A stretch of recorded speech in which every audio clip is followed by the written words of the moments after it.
Na aula de hoje vamos falar sobre progressões aritméticas e geométricas. Eu resolvi falar das duas simultaneamente porque eu acho que elas se compreendem melhor no seu conjunto do que individualmente. Aliás, as formas até, a esmagadora maioria das formas tem uma relação entre uma e outra, o que ajuda até a vocês fixarem com mais facilidade essas mesmas formas. Portanto, primeiro, o que é uma progressão aritmética e o que é uma progressão geométrica? Bom, uma progressão aritmética é uma sucessão cujos termos estão sempre a aumentar o mesmo valor. Portanto, ou se está sempre a somar o mesmo valor, ou estamos sempre a subtrair o mesmo valor.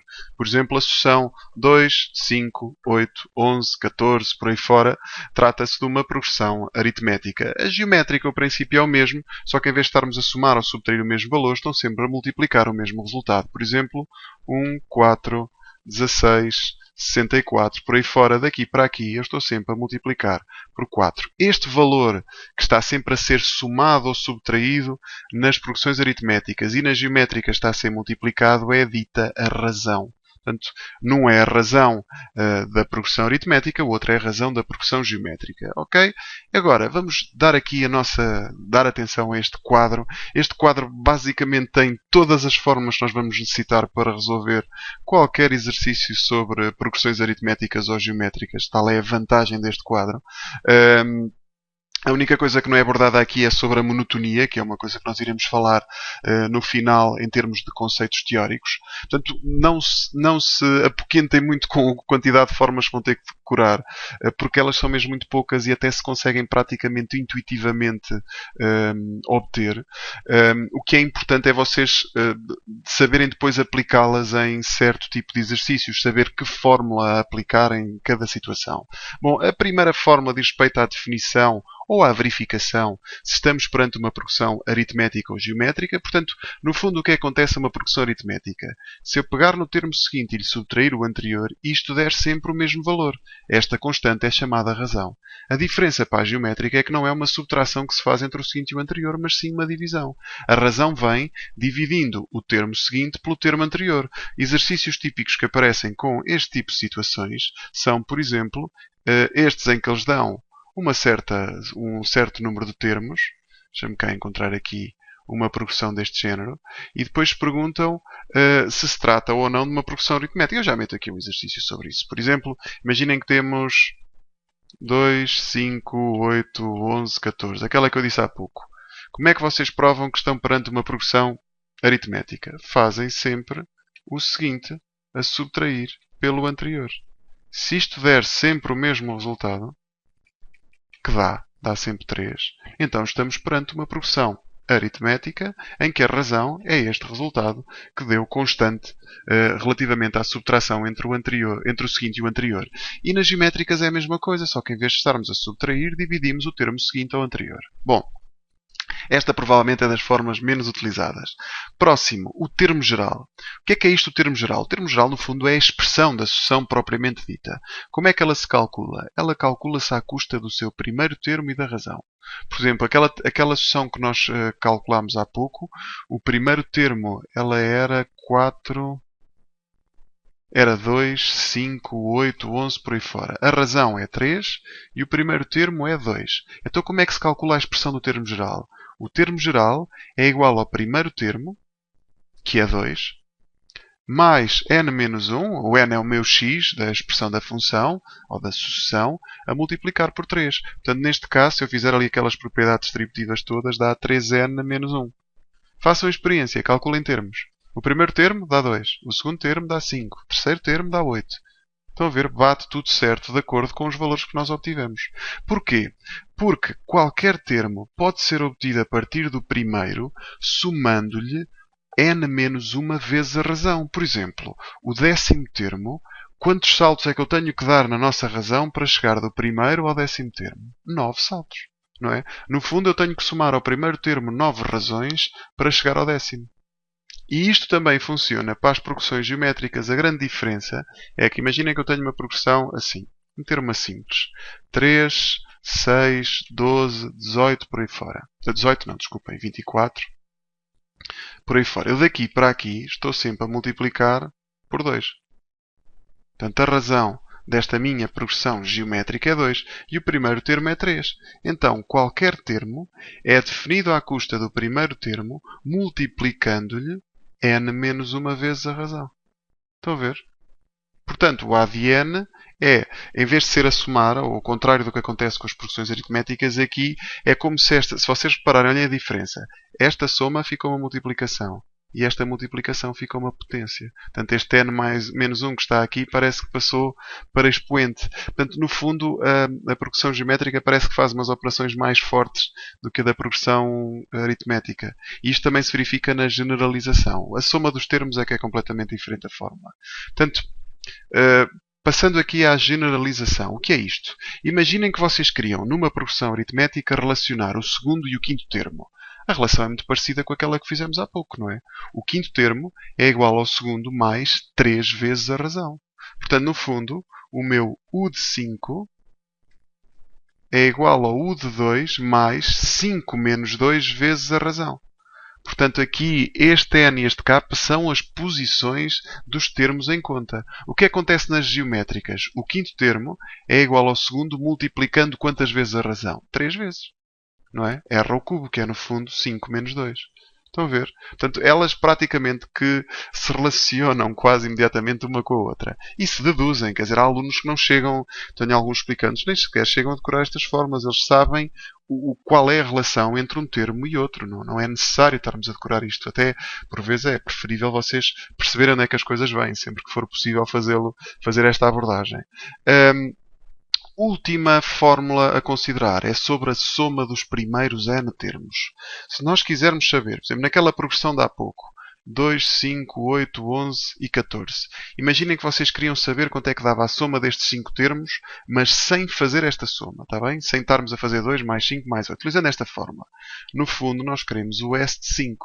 E o S de 5 é igual ao primeiro termo, que neste caso é 2, mais o último termo, a somar, que é o 14, a dividir por 2 vezes 5. Ora, 2 mais 14, 16. 16 e por 2 dá 8. 8 vezes 5 dá 40. E se vocês fizerem esta conta, 2 mais 8, 10. 11 mais 14, 25 mais 5, 30. 30 mais 10 dá 40. Estão a ver? Dá a mesma coisa. É óbvio que para somar 5 termos não é preciso andarmos com estas contas. Agora, imaginem se a gente queria somar 150 termos. Não íamos estar a fazer isto tudo à mão, não é? O primeiro mais o segundo mais o terceiro. Primeiro tínhamos que calcular os termos todos. E depois ainda tínhamos que fazer a soma desses mesmos termos. Pá, dá uma trabalheira desgraçada, não vale a pena. Para a progressão geométrica, eu até considero esta forma muito mais simples, porque não é preciso calcular mais termo nenhum. No fundo, só precisamos do primeiro termo da razão e este n, que é o número de termos que estão a ser calculados. Por exemplo, há pouco era 3, 6, 12 e 24. Imaginem que vocês queriam fazer o S de 4. A soma dos primeiros 4 termos. Então é o primeiro. 1 menos a razão, que neste caso é 2, levantado a 4, sobre 1 menos 2. Ora, 1 menos 2 dá menos 1. 2 elevado a 4 é 16, portanto aqui em cima dá menos 15. Este corta com este dá 45. Vamos fazer estas contas para ver se isto também vai dar 45. Dá sim, senhor. Este mais este dá 36. Este mais este dá 9. 9 mais 36 dá 45. Mais uma vez, tudo a bater certo. Era de esperar que assim fosse. Últimas considerações teóricas para depois resolvermos 2 ou 3 exercícios sobre estes assuntos. A primeira, aquilo que eu já vos tinha dito há pouco, não é? Estas fórmulas são suficientes para resolver, quanto a mim, qualquer exercício que apareça sobre progressões, a não ser, claro, que envolvam a monotonia. Outra pequena à parte é, imaginem que vocês não queriam somar desde o primeiro até ao décimo, imagina, ao termo de ordem 105, mas queriam somar desde o termo de ordem 20 até ao termo de ordem 45, por exemplo. Como é que vocês podiam fazer isto? Podiam pegar no S de 45, que vai desde o primeiro até ao termo de ordem 45, e tiramos o S de 19.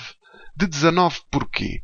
Porque se eu a todos os termos, desde o primeiro até ao 45, até ao 45º termo, lhe subtrair desde o primeiro até ao 19º, eles no fundo acabam por cortar 2 a 2 até ao 20º termo. Estão a ver? O primeiro corta com o primeiro daqui, o segundo corta com o segundo daqui, até ao 19º corta com o 19º e começamos apenas a contabilizar a partir do 20º termo. Portanto, se eu quiser fazer a conta desde um termo de ordem P até um termo de ordem N, faço o S de N menos o S de P menos 1. Isto é para precaver, isto já são perguntas com um nível de dificuldade um bocadinho maior. No fundo, temos que calcular duas somas neste tipo de exercícios. Finalmente, sobre monotonia das progressões. No fundo, as progressões aritméticas são super simples. Se a razão é positiva, a progressão cresce. Se a razão é negativa, a progressão decresce. E se a razão é zero, a progressão é constante. Estamos sempre a somar zero de um termo para o outro. A geométrica já dá um bocadinho mais trabalho. Se a razão for negativa, ela não é monótona. Porquê? Porque vai andar sempre a trocar de sinal. Recordem que a razão está a ser multiplicada termo a termo. Portanto, se ela for negativa, a progressão vai andar a saltar termos negativos para positivos.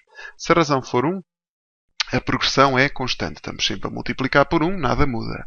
Ora, se a razão for maior do que 1 e o primeiro termo for positivo, por exemplo, para a razão 2 e o primeiro termo igual a 1, olhem como é que é a progressão. 1, 2, 4, 8, 16. Ok.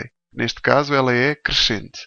Se a razão for menor do que 1, por exemplo, 0,5, mas o primeiro termo for negativo, por exemplo, o primeiro termo ser menos 4, então, o primeiro termo é menos 4, o segundo é menos 2, o terceiro é menos 1, o quarto é menos 0,5. Estão a ver o que é que está a acontecer? Está a crescer. São os números negativos, não é? Eles funcionam ao contrário. O valor absoluto, quando o valor absoluto do número negativo decresce, quer dizer que esse número está a aumentar. Portanto, o menos 2 está mais próximo do zero do que o menos 4, o menos 1 está mais próximo do zero do que o menos 2. Pronto, no fundo é isso que eu quero dizer. Relativamente a quando é que ela é decrescente, é ao contrário. Se a razão for maior do que 1 e o primeiro termo for negativo, ela é decrescente. Façam experiência com valores, acho que é melhor.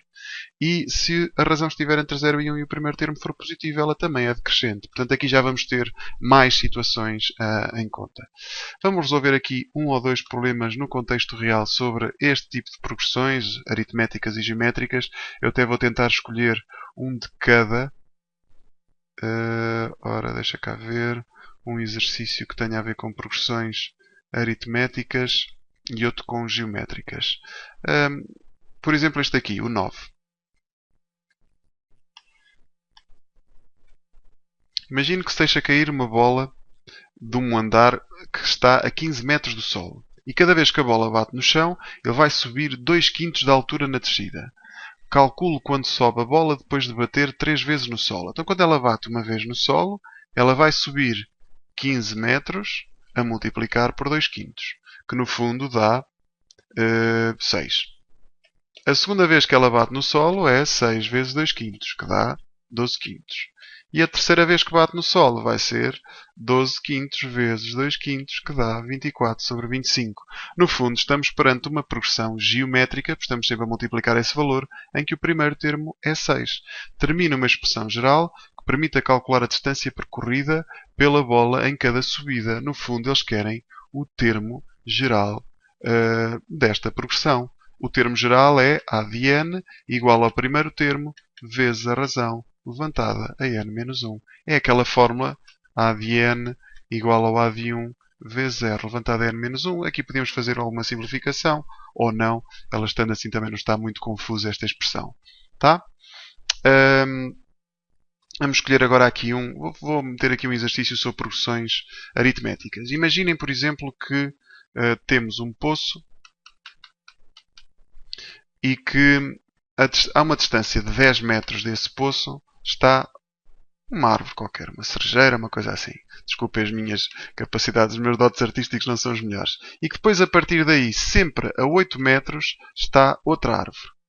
E alguém queria, a partir deste poço, regar estas árvores uma a uma. Porquê? Porque temos um balde, o balde só dá para regar uma árvore de cada vez. Portanto, rega-se uma árvore, volta-se ao poço, enche-se o balde, rega-se a outra árvore, volta-se ao poço, enche-se o balde. Imaginem que há, ao todo, 20 árvores. E se pretende saber qual é que é a distância percorrida por esta pessoa, a distância total percorrida por esta pessoa até conseguir regar todas as árvores. Bem, se vocês repararem, na primeira viagem, esta pessoa percorre 20 metros. Porquê? Partindo do princípio que este é o seu ponto de partida, ela percorre 10 metros para chegar à primeira árvore e depois volta atrás. Na segunda viagem, ela já vai percorrer 36 metros. Porquê? 18 para aqui, 18 para aqui. Na terceira viagem já vai percorrer 54 metros, porque faz 10 mais 8 mais 8, que dá 26. Desculpa, aqui é 52. 26 mais outros 26. Está bem? Ou seja, há sempre um aumento de um termo para o outro de mais 16 metros. No fundo, que tipo de progressão é esta? É uma progressão aritmética em que a razão é 16 e o seu primeiro termo é 20.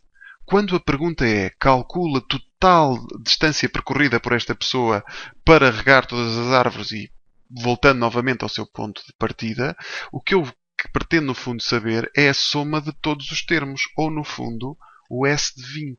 Como é que se calcula o S de 20? A de 1 mais A de 20 sobre 2 vezes 20. Esta é a fórmula da soma. A de 1 mais A de n dividido por 2 vezes n. Falta-me só aqui o A de 20. Como é que eu calculo o A de 20? Fácil. O A de 20 é o A de 1 mais 20 menos 1, ou 19 vezes a razão. Isto faz-se na calculadora no instante. O A de 1 era 20. Então, 20 mais 19 vezes a razão, que é 16. No fundo, isto dá 324. Está bem, eu troquei este A de 1 por 20 e agora é só substituir. 20 mais 324 a dividir por 2 vezes 20. E agora fazer as contitas na calculadora no instante. Mais 20, divido isto por 2 e multiplico. Deve dar 3.440. Multiplico isto por 20. Lá está, 3.440 metros. Portanto, no fundo, anda quase 3,5 km para conseguir regar todas as árvores. Está bem? Há uma história, não sei se foi bem assim que a coisa aconteceu, da pessoa que inventou o xadrez, que foi uma encomenda de uma pessoa muito rica que queria um jogo, e a pessoa que inventou o xadrez entregou-lhe esse jogo. Ele ficou super satisfeito e disse que pagava o que ele quisesse, e a única coisa que ele pediu foi uma moedita. Imaginem que era uma moeda de 1 cêntimo. Eu não sei se a história é bem assim. Uma moeda de 1 cêntimo para a primeira casa, e para a segunda já queria 2 moedas de 1 cêntimo. Portanto, já seria 2 cêntimos. Para a terceira já queria 4. Portanto, sempre a duplicar. Vamos ver quanto dinheiro é que ele iria receber ao todo. Portanto, se repararem num jogo de xadrez ou das damas, estas colunas são 8 por 8. Tem 8 colunas e 8 linhas. Quer dizer que ao todo temos 64 casas. A razão, neste caso, é 2. Estamos perante uma progressão geométrica em que a razão é 2. E o seu primeiro termo, eu vou meter isto em euros, está bem? Vamos modernizar este exemplo e vamos dizer que é 0,01 euros. Quer dizer que eu quero fazer o S de 64. Como é que se calcula o S de 64? A de 1 vezes 1 menos a razão levantada a 64 sobre 1 menos a razão. Vamos ver se a calculadora consegue calcular este valor, porque é mesmo enorme. 1 menos 0,01 levantado a 64 sobre 1 menos 0,01. Vamos lá ver se a calculadora consegue calcular isto ou não. 0,01, 0,01. Desculpem, a razão não é isto, é 2. Aqui é 2. Confundi aqui a razão com o seu primeiro termo. Então, agora sim, 1 menos 2 elevado a 64 a dividir por 1 menos 2, que é menos 1, não é preciso aqui andarmos com grandes coisas. Portanto, e se repararem, isto equivale, nem o Euromilhões chega tão longe, não é?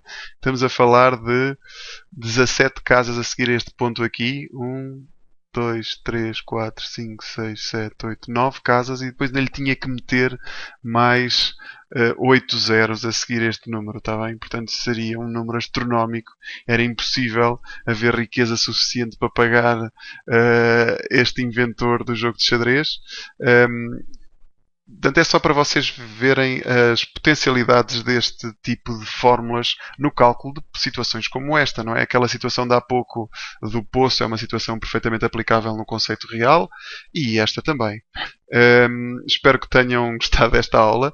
O objetivo agora é resolverem exercícios e verificarem qual é que é a fórmula mais adequada a ser utilizada. Só para dar aqui uma pequena revisão nas 4 fórmulas. Esta é mais só para verificar se estamos perante uma progressão aritmética ou geométrica.